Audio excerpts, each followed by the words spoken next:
I'm Molly Kimball. Welcome to Fueled, a wellness and nutrition podcast. I'm a registered dietitian and nutrition journalist with a passion to help people live their strongest, healthiest life possible. In my weekly TV segments and columns, there's a limited amount of time and space to cover everything, but there's so much more to share. This podcast is my opportunity to dive deeper into the topics you want to know about. All right, so we're back here with episode 2. I've got my friend Hank Allen with me to kind of help me share a bit about my philosophy, my approach, and dive a little bit deeper into what we can do to make wellness and nutrition as effortless and effective as possible. Well, Molly, thanks for having me back for episode 2.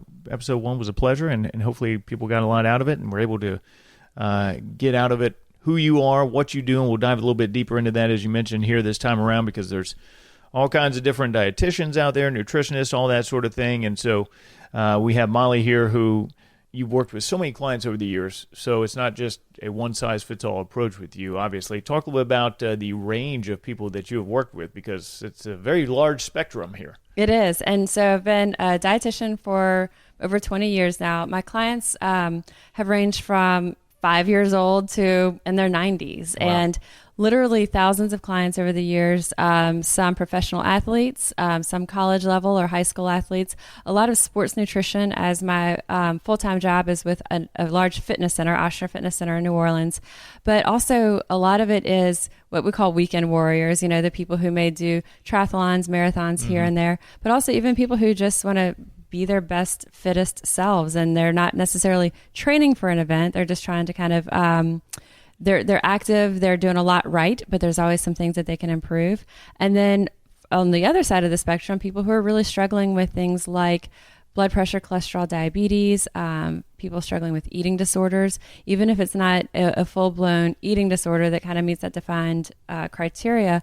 A lot of times, so many times, we still see disordered eating patterns that kind of interfere with their quality of life and their happiness. So there's a full spectrum there, from working with families, a lot of times couples. You know, I started separating them, because a lot of times having, you know, if we do have a couple in there, I'll have them, you know, we have to really kind of instruct that, all right, this is to focus on this spouse right now, and pipe down with, like, you know, lack of a better word. But, you know, so how do we navigate all these ways that we deal with nutrition? And so everyone has different things that they're coming in with. So when I first have somebody, you know, come to my office, sometimes they are just so ready. They're so excited to be there. Other times there's a level of resistance. Sometimes there's a level of fear.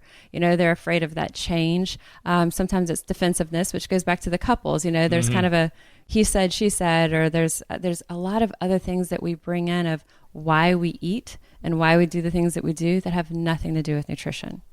What what are some of the biggest things you come across, or maybe the most frequent? I mean, obviously there's all kinds of people that are doing different things. You mentioned sports nutrition, or just maybe wanting to lose a few pounds, but you know, talk about some of the initial roadblocks that you come across. I guess maybe some common threads that you come across with people who are looking to get healthier. So I think if we look at, you know, while there are people who want to gain weight, and those are always fun because it's kind of liberating, you're piling in these extra foods, I would say the vast majority of the population has a desire to lose some level of weight, whether it's a little or a lot. So with that, when you look at what prohibits us, what kind of gets in our way of losing those extra pounds that we want, a lot of times it's the psychological component. And a lot of times, we'll actually be talking about this a lot in episode 3. We're going to be talking about what do we do with, quote, stress eating, you know, what makes us stress eat and what we can do to prevent it. But really that is one of the biggest things that kind of we get in our own way. So we might be eating to numb out. We might be eating to serve as a distraction from that negative stuff that's swirling in our head. You know, we come home from work, we feel maybe overwhelmed. Maybe we had a negative conversation with one of our coworkers or our boss, or we feel frustrated. We feel like we're not getting ahead, or whatever it is. And eating can kind of help us distract from that.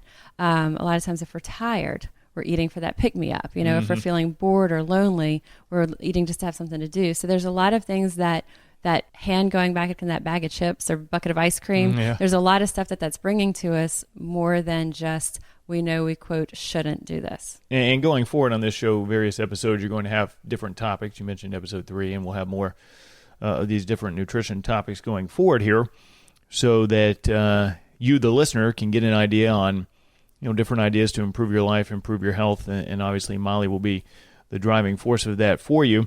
And so that's why we're giving you a little bit of her background, just so you can trust the information that you're getting from her and trust that she's doing it for the right reasons. Because, I mean, at the end of the day, it's like any other aspect of life out there. There's people that are good at what they do and you can trust them, and then there's going to be some people that probably are not up to that standard. And so, I mean, even if you go to a registered dietitian or a nutritionist, you can get some wrong information and you can get some misinformation, I would imagine. And there's a lot of that out there, especially with the internet, that sort of thing. Talk about the different levels of, I guess, misinformation that you see. Yeah, so I think first and foremost, if you're meeting with a registered dietitian, when we're looking at who do we want to give nutrition advice, we want someone who does have that education, who has that experience, but probably not the person who just has that own experience with themselves. And a lot of times that's what we'll see is someone has a large degree of personal success in a weight loss journey or some sort of other transformation journey, and then wants to share that with others, which is great. But a lot of times what works for that person isn't the broad approach that necessarily is best for everybody else. So as a registered dietitian, you go to school, you get your degree in nutrition, you do usually a year dietetic internship where you're rotating deeply into these different disciplines, and then you sit to take the RD exam, kind of like your boards, and then there's continuing education that is required each year, and continual kind of upkeep of that licensure and registration. And depending on what state you're in, registered dietitians are the only one that is allowed to give nutrition advice, but not in every state. So you definitely do need to investigate who you're choosing to meet with, who you're sitting down with and going to invest your time and probably money with, and make sure that this person has those credentials and they can really kind of help serve that guidance. And what I look at is, first and foremost, that person is going to work with where you are. Start with that as the base, and then help to kind of nudge you, guide you, and kind of get you out of your comfort zone and kind of make these behavior changes. And that might be really fast, depending on if the person's ready for it, or it might need to be kind of that slow, steady change. But that's something that as you work with a professional, they can kind of help with that guidance. Usually, if someone comes in, I'm not going to recommend such a giant pendulum swing from where they currently are. If they come in and they say, here's what I'm doing, and they're already doing something really extreme, to that point, I'm not going to discourage them from that. They're really excited about it. They're finding that this works for them and they're having a level of success for it, but they're coming to me to say, now what do I need to do nutritionally? And we might kind of buffer some of that, or we might add some things in that they can keep that approach, but here's how they can sustain it long term so that that pendulum doesn't flip so quickly the other way. Because, a lot of times we're on that diet and then we're off. So if they found something super extreme, let's support it, but let's help them find a way that's going to be sustainable. So it's really so individual, and it's really interesting because I'll find sometimes what motivates one person is what gets another right off track, you know? So you really kind of have to listen a lot and hear kind of like also between the lines. And when we first sit down, I'll meet with a client, we're going through what's their starting point. There's so much that I'm asking them, and I'll just ask questions for that first hour. And I'm just digging. I'm listening to them of what do they think they're doing that's good, and what's working for you. And a lot of times what they think they're doing that's good are some of the things that really we're going to be changing, but they think it's a good thing because they've been told this. Or a lot of times what they're really beating themselves up on is such a minuscule bit of what they're even doing in the big picture, but they're putting a lot of energy into this negative self-talk about it. So, kind of helping them take that step back and really look at themselves and see what matters, what do they need to put their energy into. Well, there's definitely a psychological component. I mean, it's fascinating and to learn about people and what they're doing wrong and may or may not be doing right. And, I mentioned the internet. You started the Oxygen program we mentioned in the last episode in 99. So we had the internet, but it obviously wasn't to the level that it is now, just everywhere. And now you have social media, and you have people sharing information, and you have people posting pictures of themselves and all that. How has that impacted your job, either for better or worse, maybe over the past decade or so, the advent of just more accessibility to information? We just see everything now. All of us consumers, we're so exposed to so many more options. And so it definitely, as a dietitian, we've got to stay on our A game and know what's on social media, follow a lot of these sites so that we see, or these popular, bloggers, so that we see what are they talking about, because we're going to get questions about it. Right. And if I get the question of it, if I don't know it, I'll let the person know, I don't know, but let me figure it out. Let me look into it. I'm going to get back with you. But hopefully I've at least seen it and I'm aware, but there's a lot of questions I'll get that it's really impossible to keep up with all of it. So for me, I take that as a learning opportunity. And I haven't heard about that program of the week, but right. let me look into it and see. And then, and now I kind of have that little nugget of knowledge moving forward. Great. And that's obviously what we'll be doing on this show, or what Molly will be doing on this show going forward, is information that you can take with you and work through on your daily life and your daily routine here. So when we talk about what you're going to be doing on the show and your background here, give me a little example of what some of our segments will be. Yeah, what your segments will be and how we're going to help people going forward here. Some of our segments will be really topical. It'll be about carbs.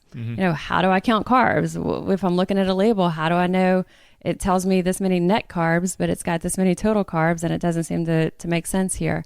We might be talking about how much of XYZ do we need? Carbs, protein, fluids, whatever, these kind of numbers are. But then we'll also get into a lot of the things like we talked about, stress eating. Why do we stress eat? How does what we eat affect our stress, our anxiety levels? We'll also talk about products. And so we have some guests coming on to our show who will be talking about the product that they have and how they got there, how they made it. And so these will be everything from, the juice blends that you see in the grocery store, to protein drinks, to natural plant-based sweeteners that you're seeing on your shelves, talking with the people who created these products. Why did they create it? How did they get there? And what are, just kind of learning about that, which I think is really interesting to kind of hear that behind the scenes. So a lot of things that are everything from the trendy diet of the day to digging a little bit deeper into why we do what we do. I know Molly won't mind if I say this. Molly is not a cook. In the kitchen is not your forte. I do cook. You cook more, now than you did 10 years ago when I met you. Let's put it that way. True. But still, when people hear you talking about this stuff, it's not like you're, I'm not Julia spending Child hours and stuff. on You're meal not spending prep. hours in doing this stuff. So all the stuff that you're going to be talking about on these episodes are ways people can go through this and improve their life without having to be some sort of, Juilliard trained chef or something. Absolutely. It's how can we do things that are time savers, cost savers, and things that really just kind of make it easy and taking a lot of the effort out of it. So you're right though. So there's so many things that that real whole food, it doesn't have to take a lot of time to prepare. There's so many different ways that we can do shortcuts on it. So even something like Greek yogurt, people say, well, I don't like it. I don't like using that instead of mayonnaise or sour cream. You're probably using the wrong one. So those are things that as we're talking with, our episodes coming up, we'll get into how to do these things to really make your life so much easier and feel better, but not have to take a whole lot of time or thought to go into it. Is Juilliard music? I think it is. Juilliard is music. What would a cooking I think you meant to say like a cordon bleu, something like the that. Culinary Institute of America. Right. I'm just throwing out terms that clearly have nothing to do with what we're talking about. So it's a good thing I'm here. Going forward, I want to do a little rapid fire here with Molly, just to get a couple words on each topic that we bring up here, just to give people a little idea of what we're going to be talking about and your thoughts going forward. First off, cravings. All right, so this is like the word game, first thing that comes to my head. Right. All right, so cravings, I would say that's actually a hard one to summarize in just a couple of words, but I would say cravings, the first thing that comes to mind is self-sabotage. And the first thing that comes to mind when I think cravings is sugars. And so many times whenever we think that we're addicted to carbs, we think we're addicted to sugar because that's what we are just constantly craving. Chances are we're starting our day with that. We're putting ourselves onto that cycle, that roller coaster of cravings. And there's so much we can do just when we take a few steps back to the beginning of our day, or even what we have before we go to bed, that literally within days we can help to offset those cravings. All right, carbs. Carbs. We eat too many of them.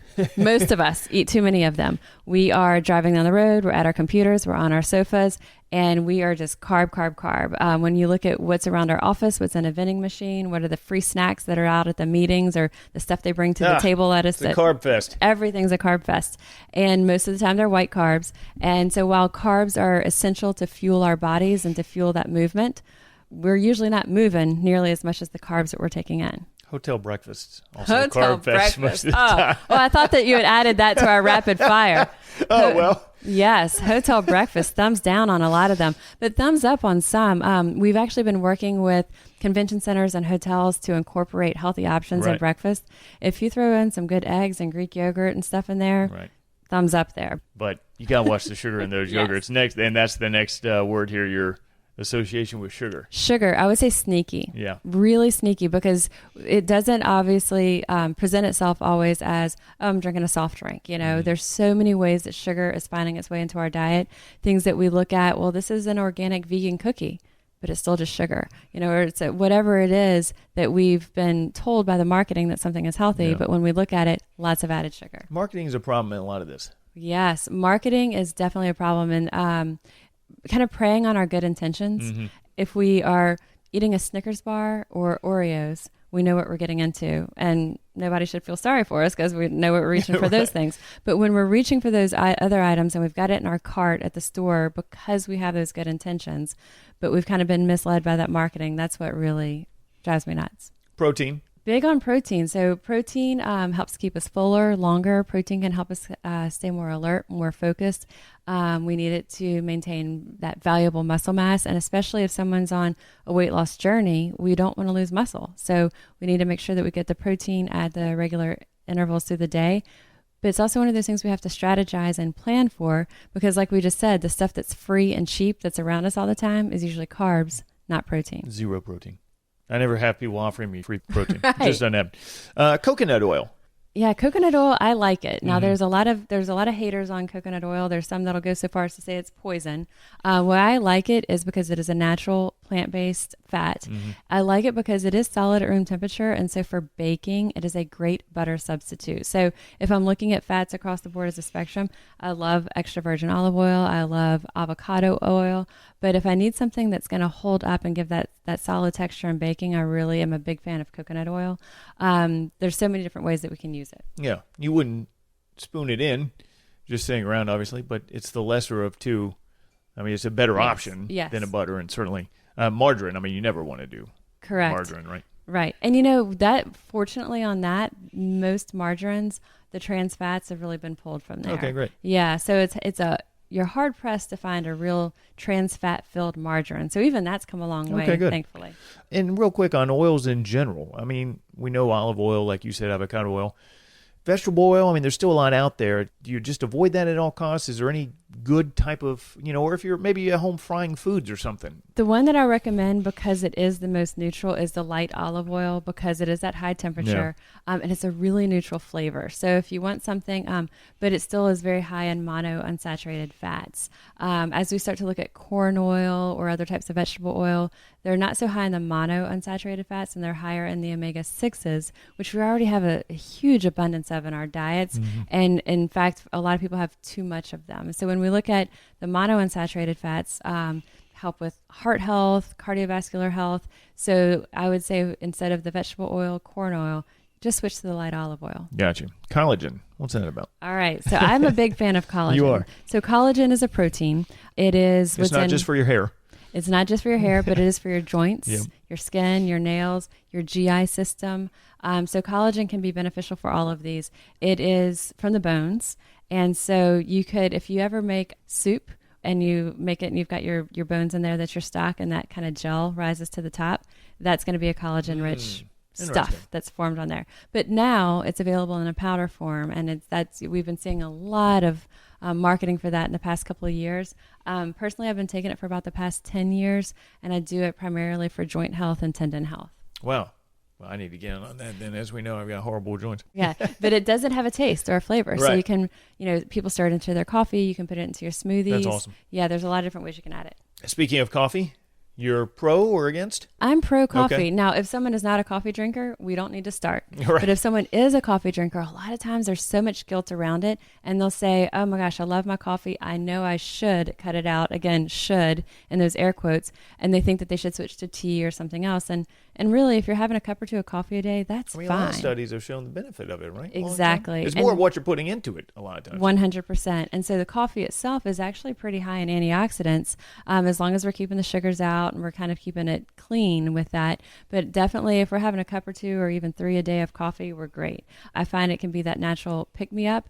I much prefer an iced coffee in the afternoon to someone doing a Diet Coke or an energy drink.